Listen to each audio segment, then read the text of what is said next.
Good morning from Neptune. It's still morning. It's late morning here in very late spring. Beautiful 70 degrees outside. Very temperate for this climate area of Neptune. Average temperature on Neptune is minus 200 Celsius, so it's a nice day today. Still, I'm inside doing this. And today I'm going to be talking about these two bands, which were two of the biggest bands in the 80s and two of my favorites then and now, Duran Duran and U2. I'm going to switch back and forth and go more or less chronologically and discuss each band.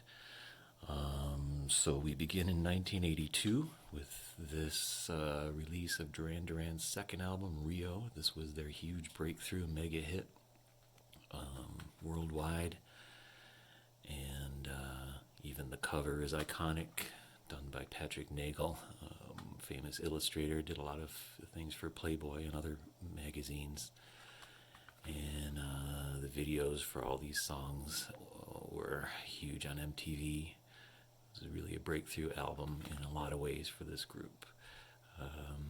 I have this in a vinyl edition too that I found in good condition at a used record store some years ago, but it's framed and hanging in my office at my workplace, which still, after almost 3 months of the virus pandemic, because of that, I'm not allowed access. So that's there. And the original version I had of Rio was on a cassette tape, pre-recorded cassette tape that I purchased. So I've had this in various formats over the years. And then, again, going chronologically, here's the U2's release from 1983, Under a Blood Red Sky.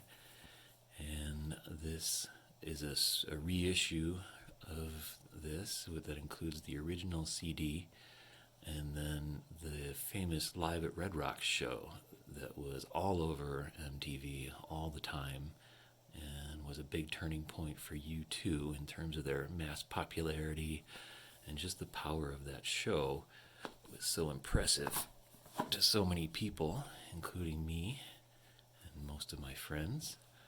So this is a great kind of tribute to that. They really showed their dynamism as performers in this beautiful setting of Red Rocks Amphitheater in Colorado.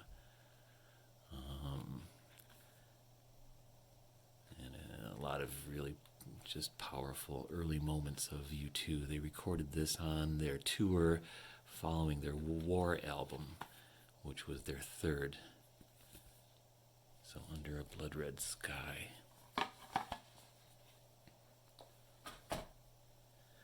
Then U2 followed up in 1984 with The Unforgettable Fire.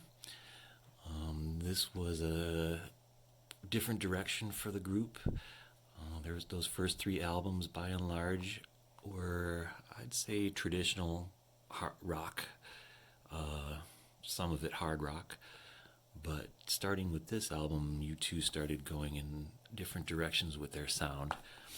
For The Unforgettable Fire, they worked with Brian Eno, the genius producer and former member of Roxy Music, worked with many artists all through the years, still active today.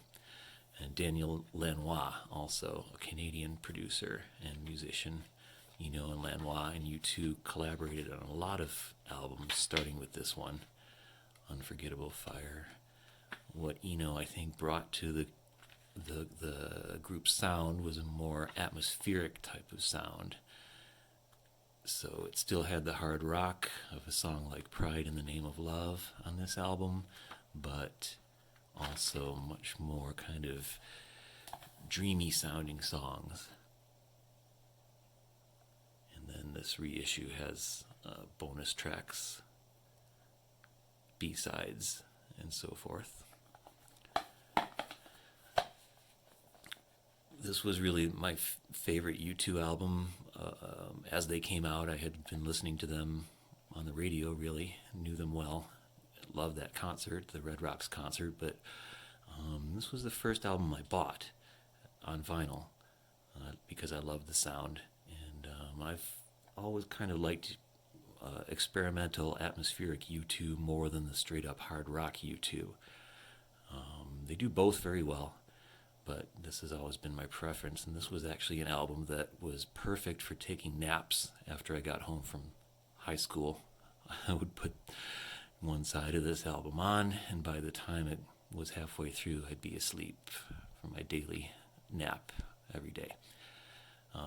But it's not just nap music. It's great. It's a great listen always.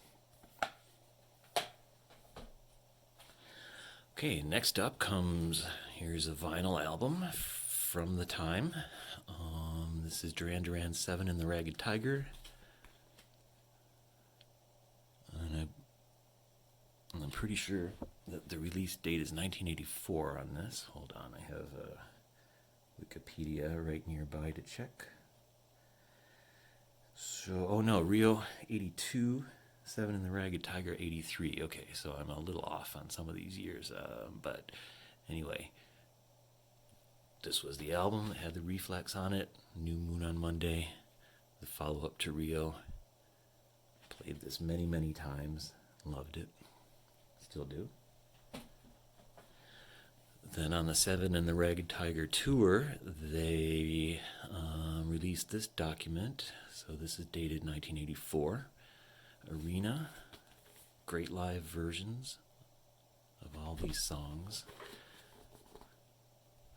Those are stills from the Reflex video.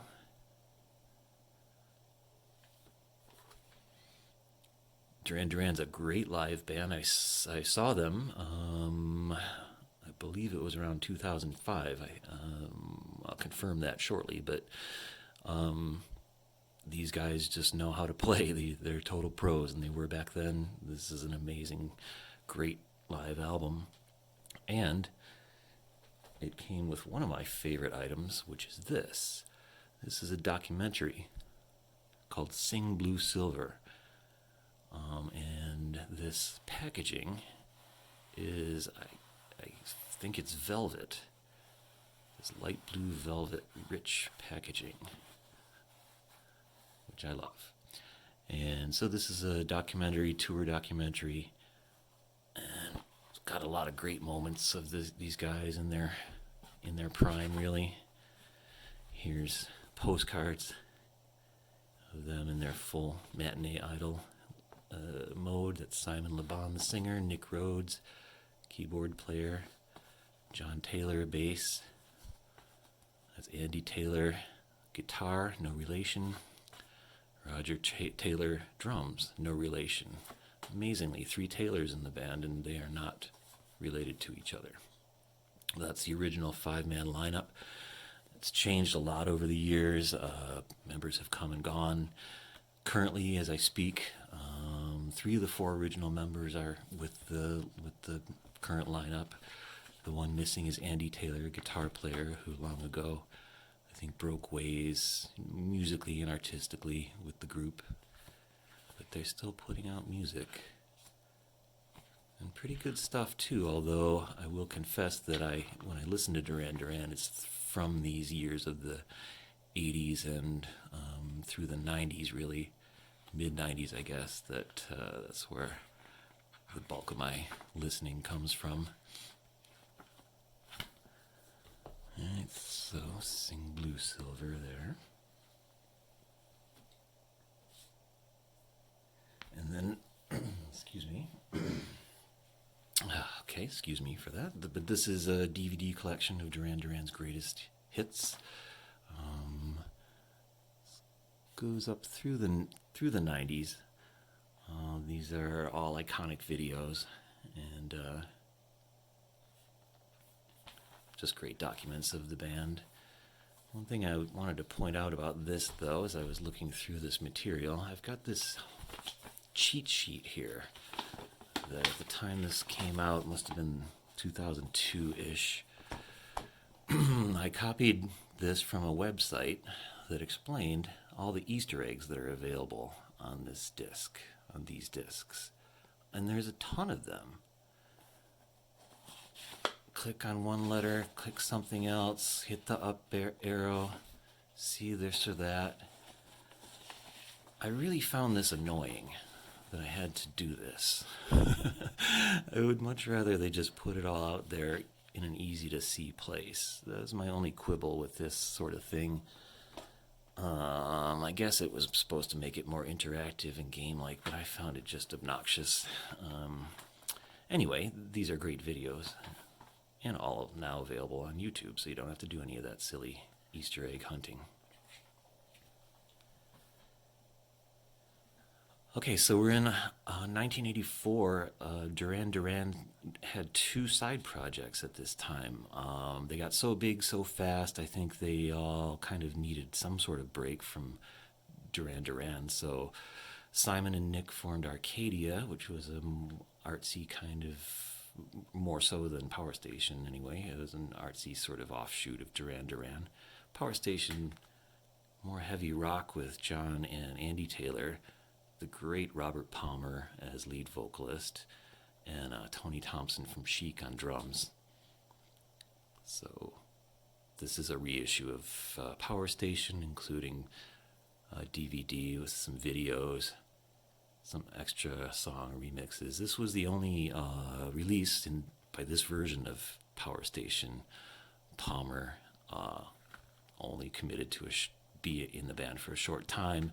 They toured a little bit after. I'm not sure if they recorded anything, but with Michael DeBar as the singer, LA glam rock figure. Nowhere near as good as this. This is a one-off document, which is a classic.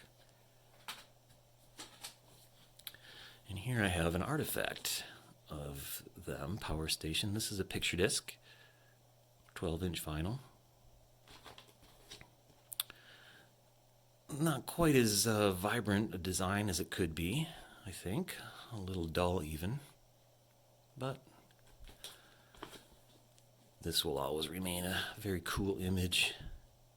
Close up on the album cover there.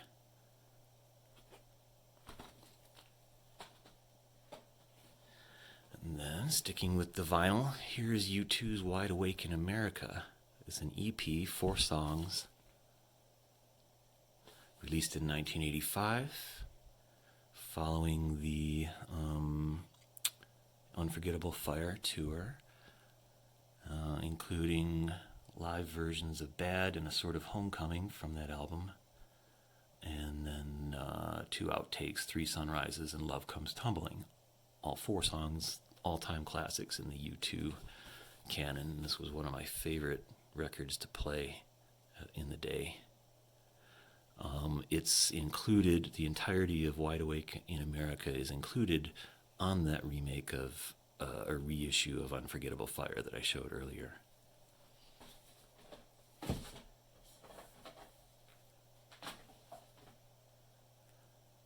I think. Double check. Maybe not.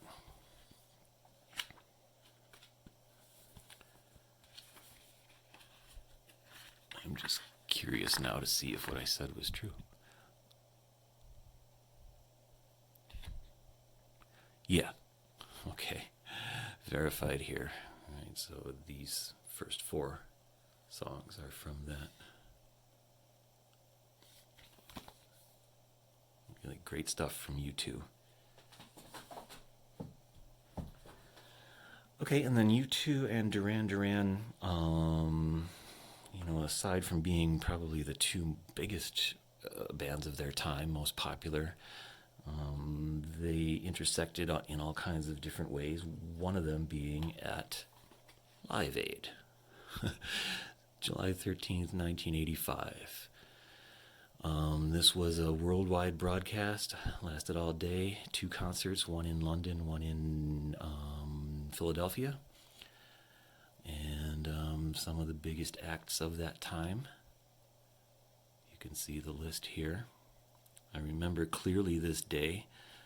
This was a follow-up, of course, to Band-Aid, who recorded the song Do They Know It's Christmas? That's on this set. This is a 4 DVD set, I think, of the concert that day, as well as the prelude to it.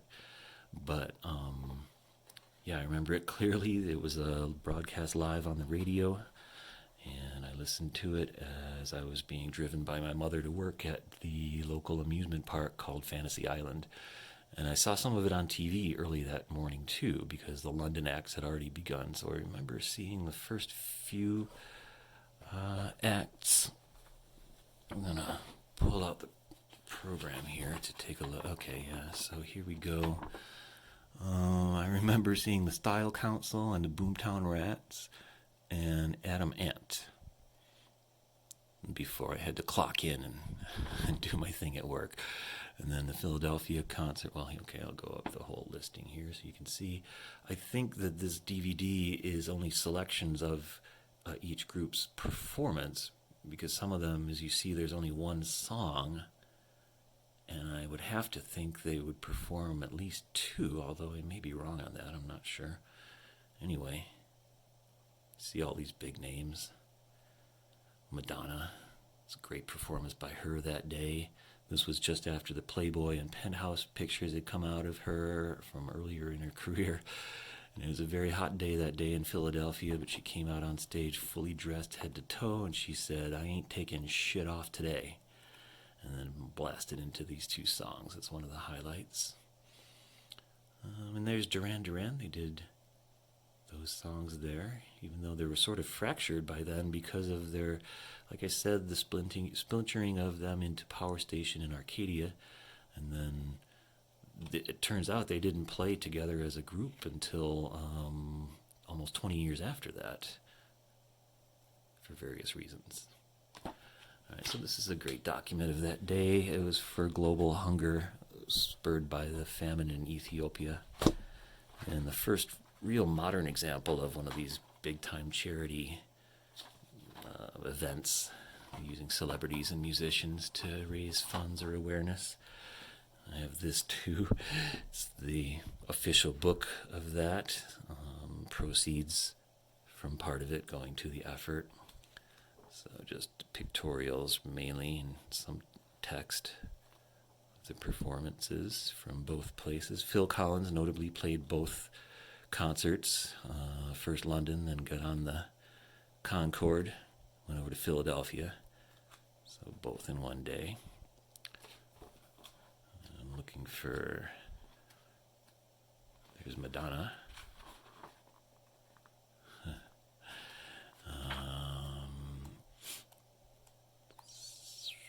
Okay, just looking for Duran Duran, but not finding them really. There was only one page, and they didn't look that great either, quite frankly. But there's that.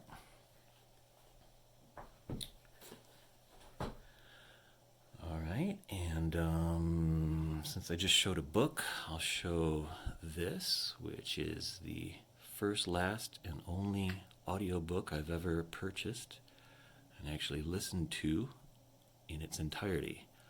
This is John Taylor's memoir, bass player from Duran Duran, In the Pleasure Groove.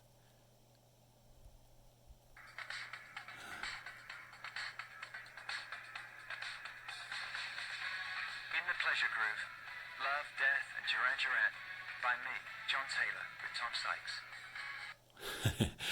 Yeah, that was fun to listen to on a trip to the California mountains to visit a man known as the Jackal.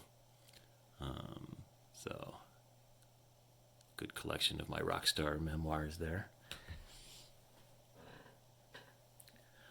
All right, and then I have, this is one of two box sets I have of Duran Duran. This is the singles 81 to 85. It's an import from Holland.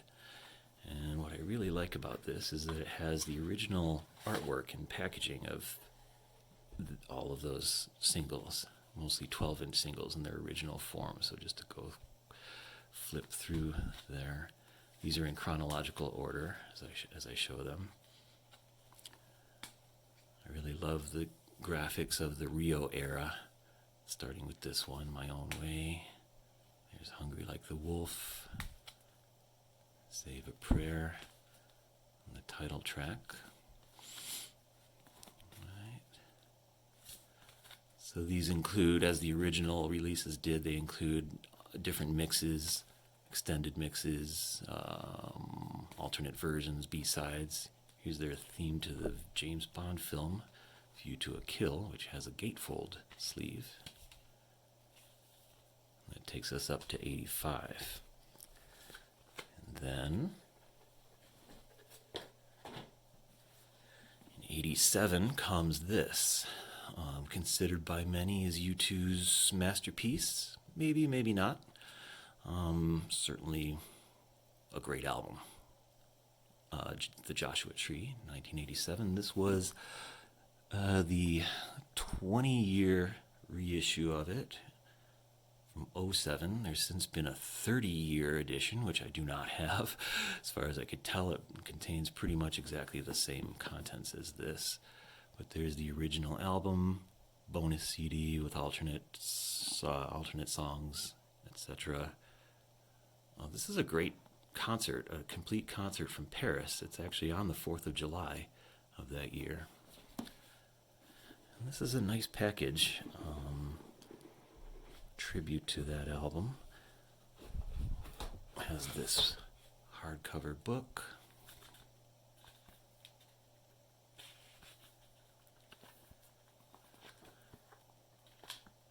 Credits and pictures from the time, lyrics. Joshua Tree, also produced by Eno and Lanois. Very strong Americana theme all the way through here. The desert setting, but also a lot of the lyrical content has to do with American themes or topics. And then here's this set of commemorative postcards, nicely printed. If you can see, it's sort of a textured paper, heavy paper. Small prints from the album's artwork or from the making of.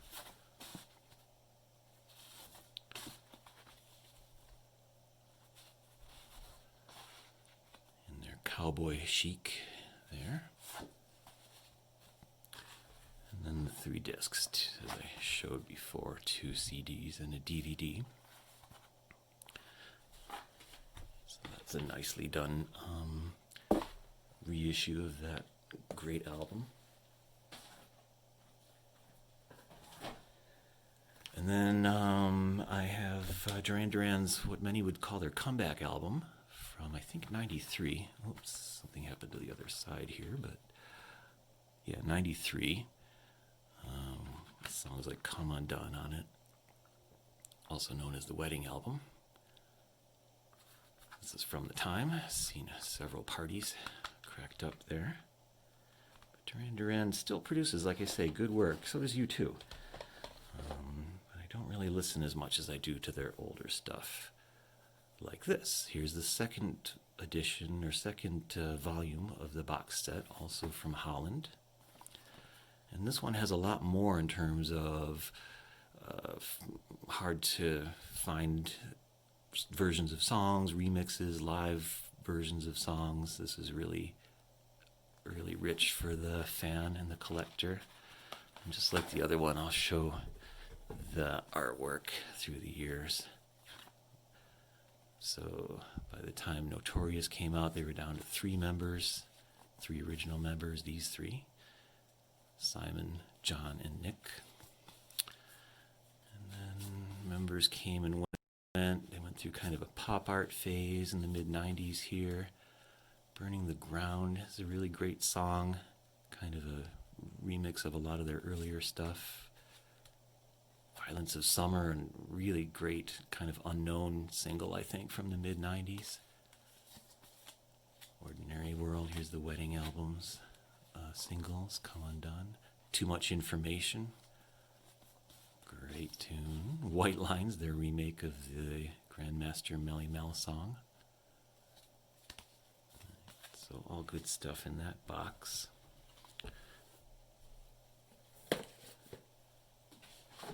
And the last Duran Duran artifact I have is this. Duran Duran's Astronaut, released in 2004. Good songs on here.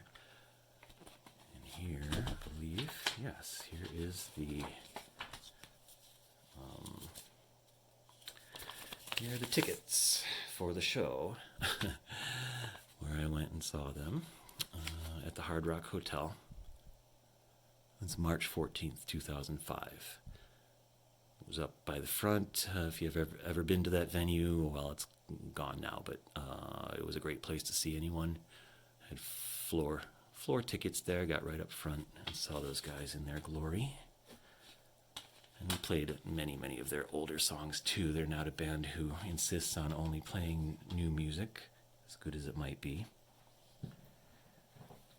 And then my last U2 artifact is this. This is a 2009 release of an album called No Line on the Horizon. Came in this special edition. Here's the CD in the front here.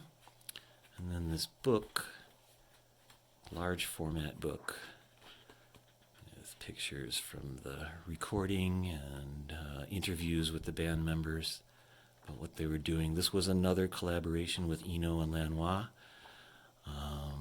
and a return of sorts to that atmospheric sound that they brought to The Unforgettable Fire that I like so much. I hear a lot of echoes of that album in this one, No Line on the Horizon.